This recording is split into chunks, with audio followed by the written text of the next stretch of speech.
The high-pitched alarm cut through the classroom like a knife, causing all 23 alien students to flinch, their varied appendages covering sensitive hearing organs. Only Mira, the lone human exchange student, remained calm as the emergency. Lights pulsed crimson across the medical training lab. Attention all students, this is not a drill. There has been a chemical accident in Laboratory 12. Multiple injuries reported. All senior medical students report to the South Wing immediately. Professor Zilpha, the six-limbed Artaxian instructor, gestured with her upper arms. First years, remain in your classroom. This is beyond your training level. Her voice warbled, with stress, her purple skin darkening to a deep indigo. Mira stood up, her human frame looking small and fragile among her classmates of varied alien physiologies. Professor, I have emergency medical training from Earth. I can help. Zilpha's compound eyes blinked in rapid succession. Mira, I appreciate your enthusiasm, but galactic medical standards are quite different from your Earth methods. You would only be in the way. With respect, Professor, first aid is first aid. People are hurt.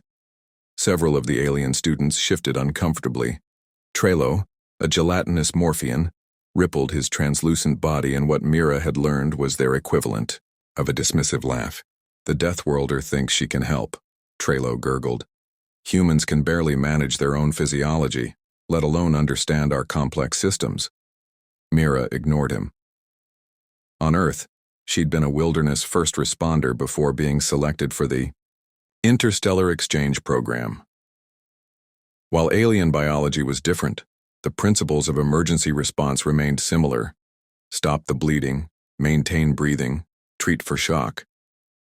The professor hesitated, her primary hands twitching. Very well, Mira, but observe only. Do not interfere with medical protocols. The South Wing was chaos. 3 laboratory assistants, 2 Valerians with their bird-like features, and a Nexian whose stone-like skin was now cracked and oozing blue fluid, had been caught in the chemical spill. Senior medical students hovered around them, scanning with sophisticated devices but taking no immediate action. Why isn't anyone helping them? Mira asked, her voice rising. A senior student, Jax, turned toward her with 4 eyes blinking in sequence. The emergency medical units will arrive in approximately 12 minutes. We are gathering diagnostic data. 12 minutes? That Nexian is going into shock. Mira pointed to the stone-skinned alien whose breathing had become labored, cracks spreading across his chest. Protocol dictates we wait for the proper equipment, Jax explained, clearly annoyed by the human's presence.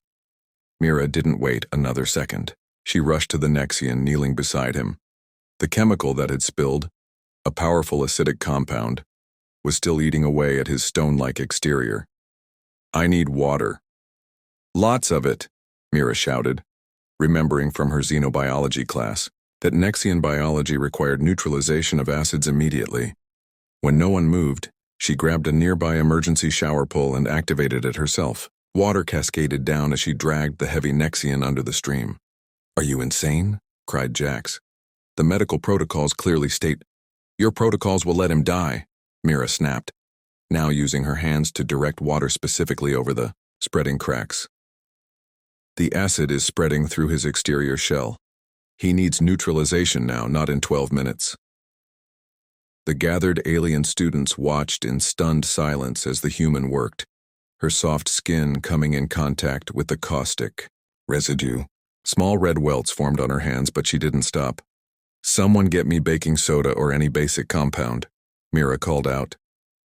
Professor Zilpha appeared, her expression unreadable to human eyes.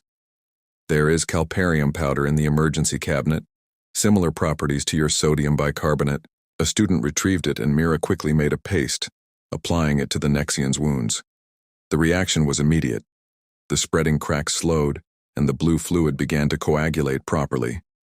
His breathing is stabilizing, Mira said, looking up at the professor. But these 2 need help too.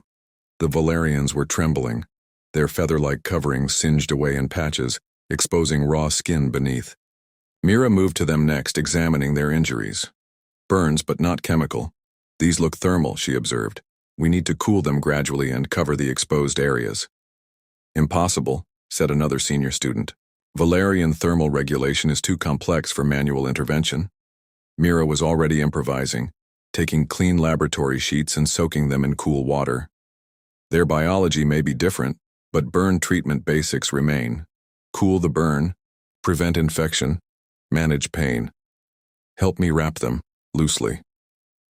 To everyone's surprise, Professor Zilpha stepped forward. Do as the human says. What followed was a flurry of activity, unlike anything the alien students had seen. While they were accustomed to relying on advanced medical technology, Mira worked with basic supplies, monitoring vitals manually, speaking soothingly to the injured aliens, and constantly adjusting her treatments based on their responses. When the Nexian's breathing became erratic again, Mira didn't hesitate. She pulled a small pocket knife from her boot and carefully scraped away a section of hardened exterior near what passed for his throat. "What are you doing?" gasped Jax. "You're damaging his exoskeleton." "Creating a breathing hole," Mira explained, working with surprising precision. "Like an emergency tracheotomy for humans, his airway is swelling shut from the inside." The relief was immediate. The Nexian's breathing eased and his color improved from a sickly gray to a healthier slate blue. By the time the emergency medical units arrived, all 3 patients were stabilized. The lead medical officer, a tall Medusan with flowing, tentacle-like hair, assessed the situation with surprise. "Who initiated treatment?" she asked. Professor Zilpha nodded toward Mira, who was now sitting on the floor, exhausted, the chemical burns on her hands starting to blister painfully. "The human student," Zilpha said, her voice carrying a new note of respect. "She improvised." The medical officer scanned the Nexian. This emergency breathing hole saved his life. The acid would have closed his respiratory tract completely. Before our arrival, she turned to the Valerians. "And this cooling technique prevented thermal shock, most impressive." As the patients were transferred to hover gurneys for transport to the medical bay, Jax approached Mira with a medical scanner. "Your hands require treatment," he said, his voice softer than before. "The chemicals have damaged your epidermis." Mira nodded, suddenly aware of the stinging pain. "Worth it." Later in the Academy's medical bay, Mira sat patiently as a medical technician applied regenerative gel to her burns. Professor Zilpha entered, accompanied by several students, including Trelo, whose gelatinous form seemed somehow more rigid, more formal. "Mira," the professor began, "I must apologize for dismissing your abilities. Today has been educational for us all." Trelo floated forward. "We have been taught that humans are primitive Deathworlders who rely on aggression rather than intelligence. Today showed us differently." He pulsed with colors that Mira recognized as embarrassment and respect. "Humans are Deathworlders," Mira acknowledged with a small smile. "But that means we're used to thinking on our feet. When you grow up on a planet that's constantly trying to kill you, you learn to improvise." Professor Zilpha's upper limbs performed a gesture Mira had never seen before, something like a salute. The Galactic Medical Academy has existed for 2,000 years. Perhaps it's time we included some Earth methods in our curriculum. "I'd be happy to help," Mira offered, wincing slightly as the technician wrapped her hands. "Though fair warning, the first lesson might involve something we call duct tape. You wouldn't believe how many emergencies on Earth get solved with it." The aliens exchanged confused glances, but for the first time, they were looking at their human classmate not with condescension, but with genuine curiosity. As Mira left the medical bay that evening, she heard quick footsteps behind her. It was Jax, the senior student who had been most vocal about following protocols. Mira," he called. "The Nexian you saved, his name is Duro. He asked me to give you this." He handed her a small stone, perfectly smooth and glowing faintly blue. "It's a life debt token. In his culture it means you carry a piece of his life force.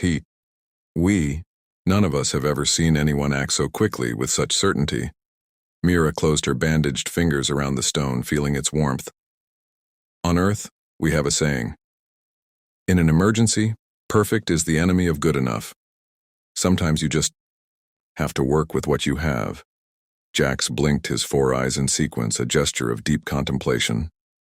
Perhaps there is wisdom in chaos after all, he said, and strength in being from a world that never lets you rest.